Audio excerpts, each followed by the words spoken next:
What do you make of the result? The yes vote around about 49%, but the no vote 50.7%. Well, I think possibly President Chavez was going too far this time.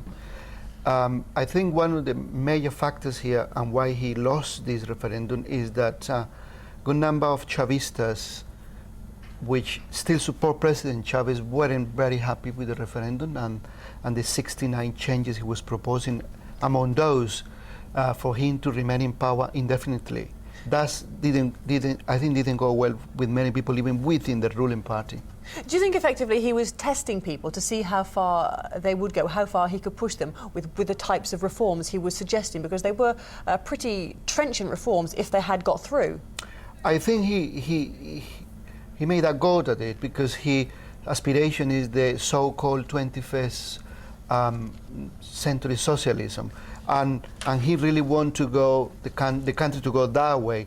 But I think this time people are telling him, well, no, everything you are proposing here we agreed with, and then you really need to slow down. And quite significantly, I think for the peace of the country, he has quite quickly accepted defeat. That somehow reduced tensions in the country, and otherwise we would have kind of violence on the streets. He did appear to be, in his address after the vote was announced, he appeared to be very magnanimous in defeat, didn't he? Almost seeing it as a victory for democracy, which is almost how he termed it. I think he could afford to be that magnanimous because he wasn't losing power at all. He remains in control of the Congress, or the ruling party, of the judiciary. Everything is as it was before in many ways.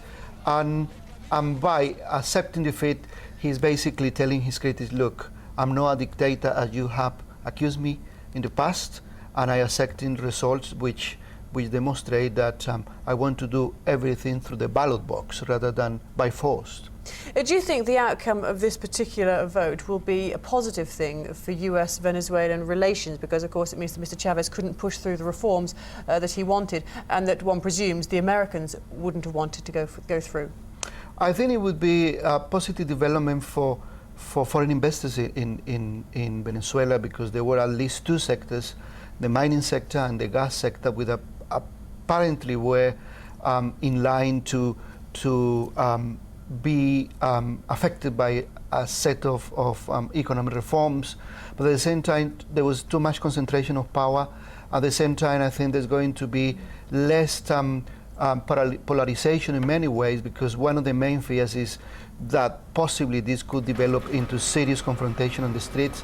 I think the opposition is gaining momentum, but it doesn't mean that exactly all the people that vote against Chavez really is against Chavez. A good number of those are with Chavez, but against the referendum.